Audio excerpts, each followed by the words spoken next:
नमस्कार. महाराष्ट्रातील तमाम निराधार बांधवांना नमस्कार. अत्यंत उपयुक्त अशी माहिती आज आपण घेऊन आलेलो आहोत. बऱ्याच लाभार्थ्यांना अनुदान मिळालेले आहे, मग तुम्हाला का मिळालेले नाही, काय कारणे असू शकतात, कुठले इश्यूज आहेत आणि कुठल्या कारणांमुळे तुम्हाला पैसे आलेले नाहीत, कधीपर्यंत तुम्हाला पैसे येईल, याच विषयावर आज आपण सविस्तर चर्चा करणार आहोत. त्यामुळे जर आपल्यापैकी कुणी चॅनलवरती नवीन असेल तर चॅनलला सबस्क्राईब करायला विसरू नका. ठीक आहे. बरीच लोक व्हिडिओ पाहतात परंतु चॅनलला सबस्क्राईब करत नाही, म्हणून त्यांच्याकडून माहिती सुटते व असे प्रॉब्लेम्स येतात. कारण मी तुम्हाला दररोज 10 ते 12 मिनिटाचा जो काही व्हिडिओ येत असेल त्यामध्ये सविस्तर माहिती सांगत असतो. कधी काय चाललं आहे, काय होतं आहे, प्रत्येक व्यक्तीच्या नावासहित त्यांचे प्रश्न घेऊन त्यांच्या प्रश्नांची उत्तरे देत असतो. त्यामुळे जर तुम्ही व्हिडिओ शेवटपर्यंत पाहत नसाल आणि कमेंटमध्ये प्रश्न विचारत असाल तर त्याला काहीही अर्थ नाही. चला विषयावर वळूया. तर बघा, एप्रिलचे अनुदान काल दुपारी 4:36 आसपास ट्रान्झॅक्शन चालू झालेले आहेत आणि बऱ्याच लाभार्थ्यांना अनुदान आता आलेले आहेत. काल सायंकाळी 9 वाजेपर्यंत जे आहे तर SBIच्या खात्याचा इश्यू होता, म्हणजे SBIमध्ये बऱ्याच लोकांना ट्रान्सफर झालेले नव्हते, परंतु ते देखील 9 वाजताच्या नंतर SBIमध्ये देखील पैसे आलेले आहेत ज्या ज्या लाभार्थ्यांचा SBIचा अकाउंटचा इश्यू होता. इतर जे खाजगी बँका आहेत, खाजगी म्हणण्यापेक्षा जिल्हा मध्यवर्तीच्या बँका आहेत कोऑपरेटिव्ह सोसायटीच्या, तर त्यामध्ये देखील थोडे उशिरा पैसे आलेले आहेत. काही लाभार्थ्यांना कोऑपरेटिव्ह बँकेमध्ये आज बँका सुरू झाल्यानंतर देखील अनुदान आलेले आहेत. ठीक आहे. आणखी उर्वरित जे लाभार्थी आहेत तर त्यांना देखील आता अनुदान आत्तापर्यंत म्हणजे 5 वाजेपर्यंत काही लाभार्थ्यांना अनुदान आलेले आहेत, म्हणजे त्यांच्या खात्यामध्ये देखील पैसे जमा झालेले आहेत. मुख्य मुद्दा असा आहे की ज्या लाभार्थ्यांना सर्व डॉक्युमेंट्स ओके आहे आणि तरी देखील पैसे आलेले नाहीत, त्याची काय कारणे आहेत ते आपण जाणून घेऊया. काळजीपूर्वक व्हिडिओ पहा. तर बघा, सुरुवातीला त्या लाभार्थ्यांविषयी बोलूया ज्या लाभार्थ्यांना फेब्रुवारी आणि मार्चचे पैसे आलेले आहेत आणि एप्रिलचे आलेले नाहीत. त्यानंतर आपण पुढील लाभार्थी घेऊया की ज्यांना एप्रिल आणि मार्चचे दोन्ही महिन्याचे आले नाहीत, त्यांच्याविषयी देखील पुढे माहिती पाहूया. तर मार्चचे आले आणि एप्रिलचे पैसे आलेले नाहीत. तर बघा, जर तुम्ही दिव्यांग कॅटेगरीत असाल तर तुम्हाला माहिती असेल की तुमची योजना दिव्यांग विभागाकडे गेलेली आहे. ती योजना ते वितरणाची प्रक्रिया दिव्यांग विभागाकडे गेल्यामुळे सर्व विभागामध्ये जिल्हा स्तरावर एक विशिष्ट प्रकारचा एम्प्लॉई जे आहे तर त्यांची नेमणूक करण्यात आली आणि त्यांच्याकडे तुमचे डिटेल्स गेलेले आहेत आणि जे काही पैसे आहेत तर ते तुम्हाला आता दिव्यांग विभागाकडून मिळत आहेत. मग ज्या व्यक्तींकडून आपल्याला पैसे मिळतात त्याच व्यक्तींकडे आपले डॉक्युमेंट्स असणे गरजेचे आहे, बरोबर. तर त्यानुसार जर तुम्हाला मार्चपर्यंत पैसे आले आणि एप्रिलचे नाही आले तर कुठेतरी तुम्ही जरी डॉक्युमेंट्स दिलेले आहे, तुम्ही काय केलं की डॉक्युमेंट्स मागितले, डॉक्युमेंट्स दिले, सर्व झालं. काही तालुक्यांना नोटीस आलेल्या होत्या, काही लोकांना फोन आलेले होते, परंतु तुम्ही डॉक्युमेंट्स दिले पण ते वरती व्हेरीफाय झाले नाही किंवा काही कारणास्तव ते डॉक्युमेंट्स तिथेच ठेवण्यात आले किंवा ते पुढे अपडेट नाही केले, तर त्यामुळे देखील तुम्हाला या महिन्याचे पैसे आलेले नाहीत असं एक कारण असू शकतं. ठीक आहे. आता दुसरं मुख्य कारण हे आहे की एकाच दिवशी सर्वांना ट्रान्झॅक्शन होणार नाही आहे. ट्रान्झॅक्शन वेगवेगळ्या दिवशी होणार अशी माहिती काही प्रमाणात मिळालेली आहे की काल काही लोकांना पैसे आले, काही लोकांना आज येईल आणि सोमवारपर्यंत हे पैसे येण्याची शक्यता आहे. ठीक आहे. तर सोमवार आणि मंगळवारी जर तुम्हाला पैसे आलेले नाही, फायनली मंगळवारपर्यंत जर तुम्हाला पैसे आलेले नाहीत तर तुम्हाला मात्र या महिन्याचे पैसे येणे अशक्य आहे. आता बरेच लाभार्थी असं विचारत आहेत की सर, आमच्या तालुक्यात काही लोकांना पैसे आले, मग आम्हाला का आलेले नाहीत. तर त्यामागे हे कारण असू शकतं, तुमचे डॉक्युमेंट्स पेंडिंग असेल, तुम्ही डॉक्युमेंट्स दिले आहे परंतु तुमचे जे डिटेल्स आहेत तर ते ज्या पोर्टलला ते डिटेल्स अपलोड करावे लागतात, तुमच्याकडून तुम्ही प्रयत्न केला, तुम्ही पूर्ण काम केलेलं आहे, परंतु कुठल्या तरी डेस्कवरून ते पुढे काम गेलेलं नाही आणि त्या कारणामुळे कदाचित तुमचे पैसे थांबवले असू शकतात.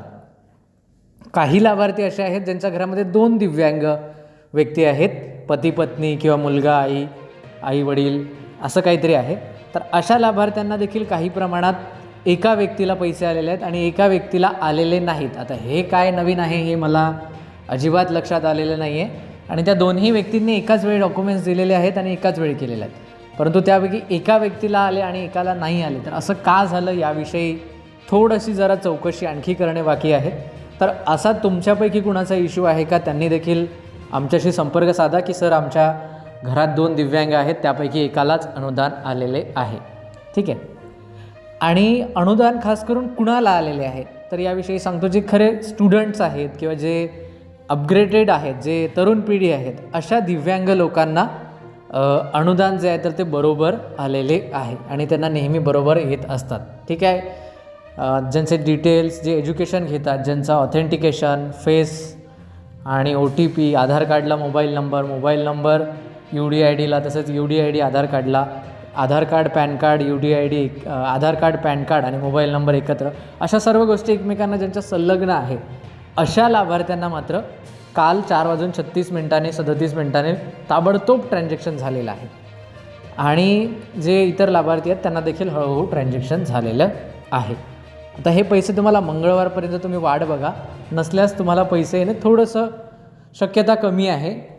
आणि जर येत असेल तर मग तशी नोट किंवा तसं काहीतरी छोटंसं एक स्क्रिप्ट किंवा एक लिखित स्वरूपामध्ये विभागाने ते कुठे ना कुठे हे केलं पाहिजे की नाही अशा पद्धतीने झालेलं आहे, आमच्याकडून काहीतरी इश्यू आहे आणि तुम्हाला अनुदान येईल असं विभागाने लिहिलं पाहिजे. परंतु आता तसं काय होईल काय नाही होईल याविषयी मलाही एक्झॅक्टली सध्या तरी माहिती नाही आहे की ते प्रेस नोट काढतील नाही काढतील, परंतु मंगळवारपर्यंत पैसे येईल हळूहळू.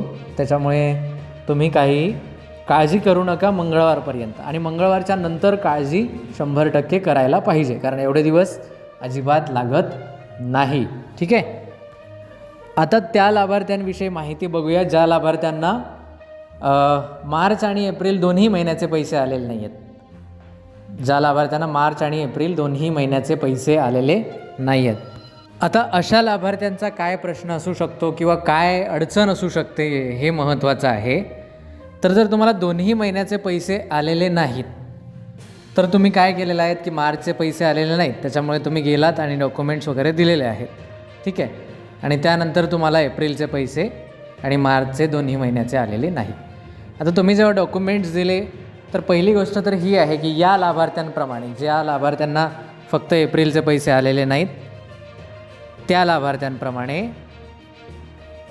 तुमचे देखील डॉक्युमेंट्स जे आहे तर ते योग्य डिपार्टमेंटकडे पोहोचलेले नाही. आता त्याच्यात मोठं कारण असं आहे की जर तुमचे मार्चचेच पैसे आलेले नाही, मार्चचे पैसे कोणी टाकलेले होते तर सामाजिक न्याय विभागाने, तर मार्चचेच जर पैसे तुमचे आले नाहीत म्हणजे तेव्हाच तुमचा काहीतरी इश्यू होता कुठल्या तरी याच्यामध्ये. मी सांगितलं बऱ्याच व्हिडिओमध्ये बरीच माहिती दिलेली असते की इश्यू कशाचा असू शकतो, कोणाला काय इश्यू असू शकतो, हे म्हणजे पूर्ण सविस्तररित्या मी नेहमी तुम्हाला सांगत असतो. तरी देखील लाभार्थ्यांकडून प्रश्न येतात. ठीक आहे, प्रश्न येणं चांगलं नाही आहे, पण यापुढे कुठलाही प्रश्न कसा येणार नाही, म्हणजे सर्व लाभार्थ्यांचे कसे प्रश्न सुटतील याकडे आमचा कल आहे. तर जर तुमचे मार्चचेच पैसे आलेले नाहीत तर तुमचे त्याच डिपार्टमेंटमध्ये योग्य डिटेल्स नव्हते किंवा काहीतरी छोटीशी गडबड होती, तर या डिपार्टमेंटमध्ये ती दुरुस्त होईल अशी अपेक्षा आपण करणे थोडेसे अयोग्य वाटते मला तरी. कुठे तुम्हाला काय वाटतं की समजा जर माझ्याकडे एखादी गोष्ट आहे आणि मी ती खराब होऊ नये, माझ्याकडे एक मोबाईल आहे तो ऑलरेडीच खराब झालेला आहे आणि मी तो दुसऱ्याला दिला आणि मी असं म्हणतो आहे की त्याच्याकडे मोबाईल गेल्यामुळे तो चांगला मोबाईल चालावा किंवा तो चांगल्या पद्धतीने काम करावा, तर हे कुठेतरी योग्य वाटतं आहे का तुम्हाला? मोबाईल जसाच्या तसाच राहणार आहे ना, फक्त ऑपरेटर बदलणार आहे. मग प्रॉब्लेम हाच झाला आहे तुमचा की तुमची जी डॉक्युमेंट्स किंवा जे काही अडचण असेल, जे काही असेल, मी सांगितलेलं आहे वारंवार काय अडचण असू शकते.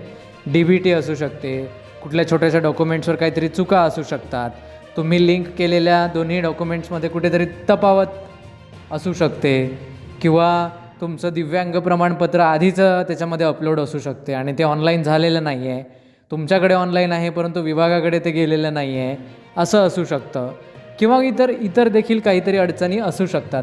NPC आहे, तुमच्याकडे 2 बँक असल्यामुळे कुठल्या तरी वेगळ्या खात्याला तुम्ही DBT केलं आहे पण DBT ॲक्टिवेटच झालेलं नाही आहे. आता तुम्ही बँकेत गेला की ते सांगतात की DBT आम्ही ॲक्टिवेट केलं आहे, झालं आहे, जा, एवढं सांगतात. पण ते DBT ताबडतोब तेव्हाच्या तेव्हा ॲक्टिवेट होत नाही. ठीक आहे.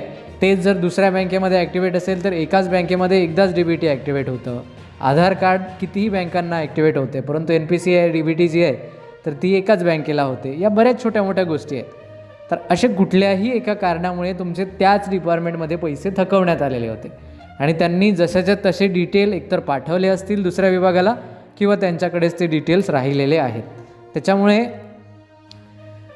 काय इश्यू आहे, जर त्यांनी डिटेल्स पाठवले असतील तर योग्यच आहे आणि पाठवणं हे त्यांचं काम आहे सामाजिक विभागाचं, जरी त्या लाभार्थ्याला अनुदान मिळत नसेल तरी दिव्यांग विभागाकडे.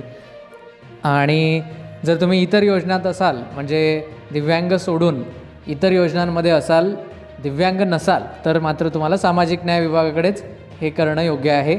आणि जर तुम्ही दिव्यांग नसाल तर यावेळेस तुमची अडचण थोडी कमी जाणार आहे. दिव्यांग असाल तर विभाग चेंज झाल्यामुळे या विषयामध्ये थोडी अडचण तुमची वाढणार. ठीक आहे, तर तुम्ही तुमच्या विभागामध्ये जाऊन योग्य ती चौकशी करावी, कारण प्रत्येक याचा डेटा इथे माझ्यापुढे शो होणं थोडंसं कठीण आहे. जरी आम्ही कधी याद्या दाखवत असलो तरी त्या प्रत्येकाचं नाव, प्रत्येकाचा आधार नंबर, मोबाईल नंबर या गोष्टी तर आपण दाखवू शकतच नाही. फक्त नाव आपण दाखवू शकतो, एखाद्या वेळेस गावाचं नाव दाखवू शकतो, है ना. तर या छोट्या मोठ्या गोष्टी आम्ही दाखवण्याचा प्रयत्न करतो, परंतु खरं जे आहे, जी काही योजनाशी रिलेटेड जे काही तुमचे डिटेल्स आहेत तर ते तुमच्याच विभागातून शेवटी होणार आहेत. आता मला हे माहिती आहे की बऱ्याच तालुक्यांमध्ये कोऑपरेट करत नाही, झालं आहे काम, उद्याला या, साहेब नाही आहेत, अशा पद्धतीची उडवाउडवीची उत्तरं जी आहेत तर ती दिली जातात विभागाकडून, हे देखील मला माहिती आहे. परंतु त्यांना आपण थोडंसं काळजीपूर्वक जर समजावून सांगितलं तर मात्र हा प्रश्न सुटू शकतो. ठीक आहे, आणि यामध्ये तुम्ही बल्कने काम केलं तरी योग्य राहील. जसं की तुमच्या विभागामध्ये कुठली संघटना असेल, काही असेल, तर तुम्ही एकट्याने न जाता 10 ते 12 दिव्यांगांचा, ज्या दिव्यांगांचा किंवा ज्या लोकांचा एकच इश्यू आहे तर त्यावर देखील तुम्ही एकाच वेळी सर्वांनी जाऊन आमचा सर्वांचा हा इश्यू आहे, एखाद्या मोठ्या अधिकाऱ्यांना भेटू शकता आणि सर्वांचा सेमच इश्यू असल्यामुळे एक्झॅक्टली काय प्रॉब्लेम आहे ते त्यांना लवकर आयडेंटिफाय करता येईल आणि तो प्रश्न तुमचा मार्गी लागू शकतो. अशा काहीतरी वेगवेगळ्या पद्धतीने तुम्ही हे सर्व काम करावं, जेणेकरून तुम्हाला पुढे अडचण येणार नाही. तर आशा करतो तुम्हाला का पैसे आलेले नाहीत याचं कारण कळालेलं असेल. या व्यतिरिक्त जर काही प्रश्न किंवा शंका असतील तर ते नक्की विचारा. व्हॉट्सॲप ग्रुपची लिंक आहे आपल्या व्हिडिओच्या डिस्क्रिप्शनमध्ये, त्याला देखील तुम्ही जॉईन करू शकता आणि इतर काही प्रश्न असेल तर तुम्ही तिथे देखील विचारू शकता. चला तर भेटूया पुन्हा एकदा एका नवीन माहितीसह नवीन व्हिडिओमध्ये. तोपर्यंत नमस्कार, धन्यवाद.